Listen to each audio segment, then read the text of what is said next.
Hey, Childcare CEOs, guess what? We're on day 4. Day 4 of the Childcare Business Money Mini-Series, where we are really talking about all things money in our businesses.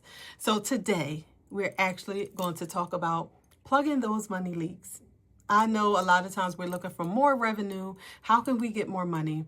But sometimes we don't necessarily look at where is our money going. Are there ways that we can stop losing money? Because even if we continue to, I'm just choosing a number, if we continue to bring in $500,000 per year, maybe that's someone's max revenue. Or maybe that's your consistent revenue right now. But we still could impact our bottom line, meaning our profit, by reducing our expenses. So, the past few days, we've had some conversation where we're bringing in more money or paying attention to our money. Today, we're talking about reducing expenses or just paying attention to how much money we're putting out, or even the things that are hidden money leaks. Sometimes we don't necessarily know that we're leaking money, and that's what I want to talk about today. So I'm going to give you a quick story. I swear, when I'm out just doing everyday life, I look at businesses that I'm in, restaurants, stores, and I can't help but to look at the systems or the business operations. And I happen to be in a local coffee store where I get my coffee. And usually I'll see all the coffee canisters, they'll be lined up, which appears to be full, right? We can't see the level of coffee that's in there.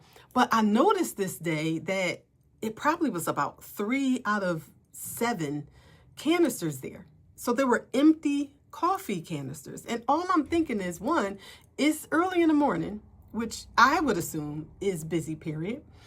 And I would think that they would keep that full. And all I could think of, every space that I saw an empty canister, I just thought about how much money they were losing. What about the people who are on their way to work and they don't have time to wait until you brew more coffee? You're leaving.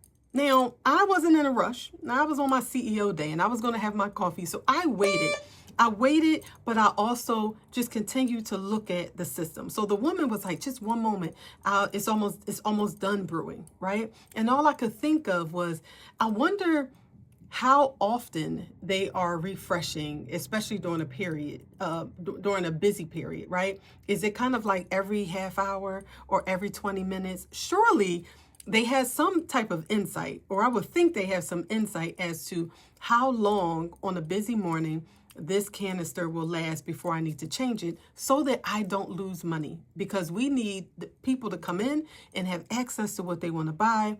Otherwise, they might walk out and go to our competition. So that's just an example of what it could look like, how we may be losing money not knowing. Now, how does that relate to childcare? I'll give you an example, right? You may receive phone calls during the day and no one answers the phone. That's a possible money leak.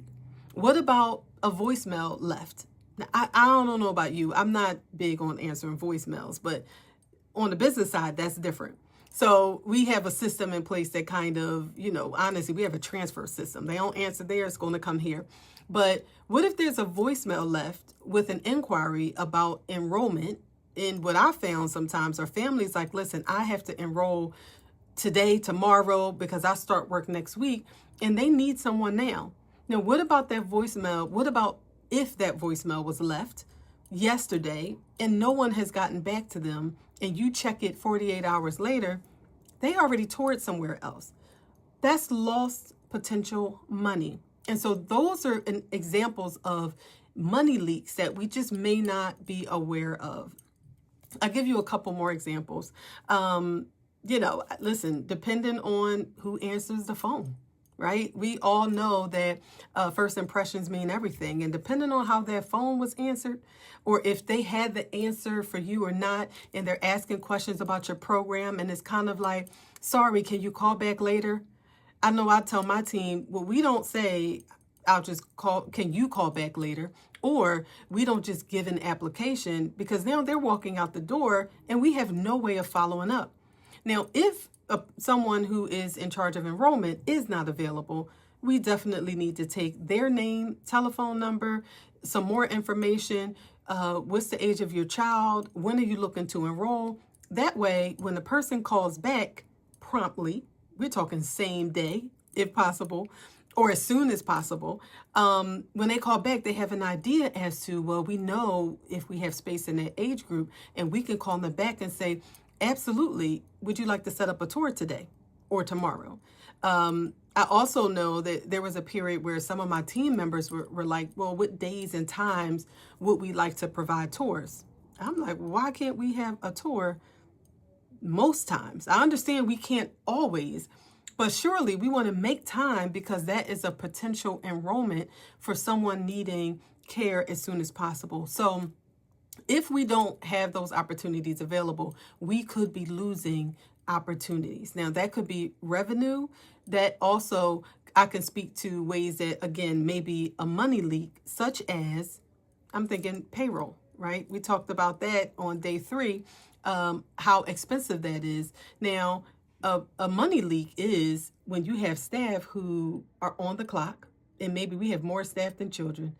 Depending on how many kids start coming in the morning or at the end of the day, that may not be your busiest period. We need to pay attention to, well, depending on the number of children scheduled to be there during those times, how many staff do we have in place?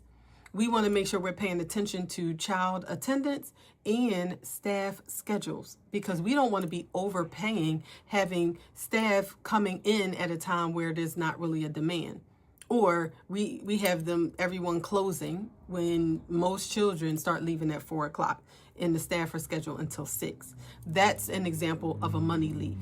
Another one is overtime, right? So now not only are they on the clock and we're paying them, what about the people who you go back and either you don't pay attention, or you end up seeing that they've been getting overtime for the last 3 months? And why? Maybe it's really just a matter of adjusting schedule, or looking at all of the schedules and staggering them so that we don't have overtime, which is time and a half. And really, we shouldn't be experiencing that unless it's a dire need and we are trying to fill a position. And in the meantime, because we are compliant at all times, we are trying to find someone to take that position. So we just temporarily need overtime. But that should not be a norm, right? I'll give you one more money leak, because I know I've been here.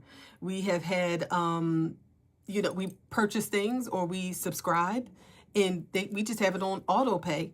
We haven't even touched that subscription. We haven't touched the service or anything. But if we're on the annual subscription, now we have an $800 withdrawal, and I'm saying $800 because I'm actually giving an example. Like, what is this $800 from? Oh, it's from the thing you signed up for a year or 2 ago, and they've been charging it, but you're not even using it.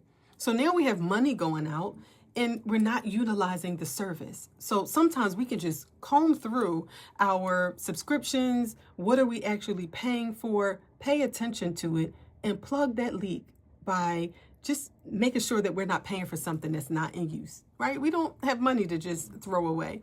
I'm just on a roll now. I'm gonna give one more, and I think some of you can relate, especially when we have subsidy. So we know that we get invoices for subsidy, and we do have to pay attention to that, right? Did subsidy pick that child up on the day that they confirmed they would start? How many days did they say they would pay for? Did they say they would pay for 3 days, but this child is here for 5 days? Because we're not paying attention to our subsidy attendance records, or we're not paying attention to the payments. And so we're losing money because we let them start sooner, or they ended 2 weeks ago, but because we didn't pay attention, they've still been here not paying. I say all that to say there's so many ways that we could be losing money just because we're not paying attention to our numbers. We're not paying attention to our inventory, and we're buying stuff not knowing that we have a whole cabinet of the paint that staff are asking for. It's just so many things. So I say all of this to say, we have to do action steps at the end. Action steps are, 1, look at your subsidy reports, right? Make sure that all the children that are on your subsidy enrollment report are the actual children who are enrolled and that there aren't any children who are attending, that's not on that subsidy enrollment report. So really, you're cross-referencing. You should have a roster of children who are attending. You should have attendance sheets. Make sure they match the subsidy reports, okay? Because you may find a money leak somewhere there. Another action step, go through all your subscriptions. Comb through your bank statements. What are you paying for? Are there any errors on there? Okay? I'm going to give an example of this that I saw and was like, oh my goodness. I don't know if you have or are aware of like the third-party utility suppliers. With our electric company, you can opt into a third-party supplier. And so I looked at how much we were paying because it's on auto pay. And I was like, when did the rate get that high? I had to go back and double check. Well, how much is the third-party supplier charging? How much is the actual main utility supplier charging? Should we drop the third-party supplier? So I was able to call up and say, wait a minute, that rate changed. And I was able to, kind of negotiate. They match this so that our rate isn't so expensive. So that was something that happened because I paid attention to my bank statement. So that's action step number 2. Comb through your bank statement. Check and see what's on there. What are you not using? Are you being overcharged for anything? Are you paying for something that you're not even getting the service? Maybe they're not delivering what you're supposed to be getting. But we won't know until we take a look. So those are a couple of examples. I could keep going, but I'm going to stop there. Do those 2 action steps and let me know, did you find anything? Okay. All right. Again, that's day 4. We're wrapping up. I will be back for the final day of the Money MiniSeries, tongue twister. And let me know how it is resting with you. I want to know what you're getting from it. All right. And what do you want to know about, right? I love having the money conversation. I'm always learning about different ways that we could leverage our money, optimize our money, make more money, reduce our expenses, and increase our profit line. That is the goal. All right.